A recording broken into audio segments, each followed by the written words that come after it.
အားလုံးပဲမင်္ဂလာပါထွန်းသိမြိုင်ဖေဒီမှပြန်လဲကြိုဆိုလိုက်ပါတယ်ဒီနေ့မှာတော့မိတ်ဆွေများကိုရေရခြေတဲ့အခါမှာမိမိအားဓာတ်မခိုက်အောင်ဓာတ်မပြန်အောင်မိမိကိုယ်ကိုကာကွယ်ဖို့အတွက်ကြံရှိနေတဲ့နေသားများအတွက်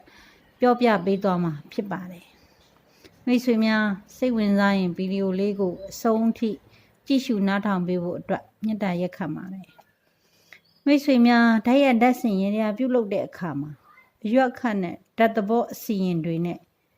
ပြုလုပ်တဲ့အခါမှာကိုယ့်အတွက်ပဲဖြစ်ဖြစ်သူများအတွက်ပဲဖြစ်ဖြစ်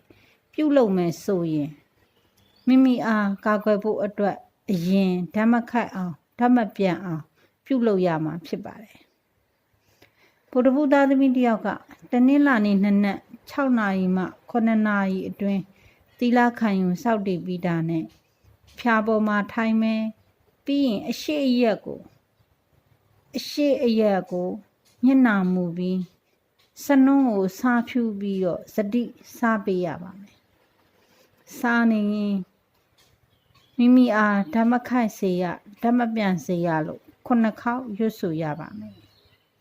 ကြာတာပြီးသားသမီးတယောက်ကအင်္ဂါနေ့နနက်6နာရီမှ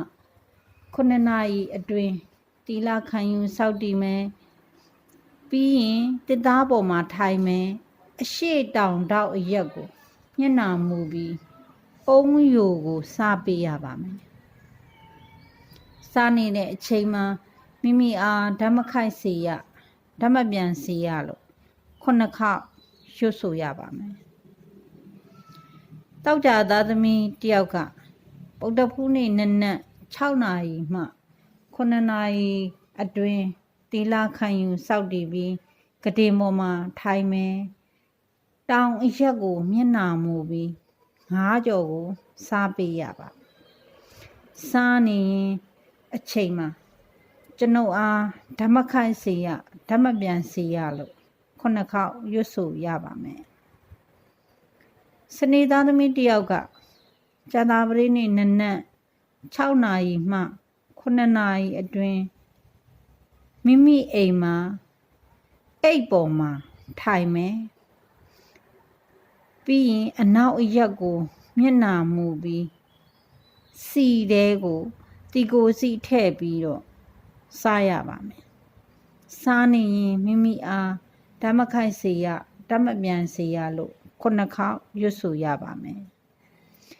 မိတ်ဆွေများကျမကြီးအတွက်တော့၎င်းဘာအတွက်ပဲဖြစ်ဖြစ်ရေရလေးပြုလုပ်မယ်ဆိုရင်အရွက်အခတ်တွေနဲ့ရေရလေးပြုလုပ်မယ်ဆိုရင်မပြုလုပ်ခင်မှာဒီနေသားအလိုက်ကိုကတနင်္ဂနွေဆိုတနင်္ဂနွေသားသမီးတယောက်ကဘယ်နေ့မှလောက်ကမယ်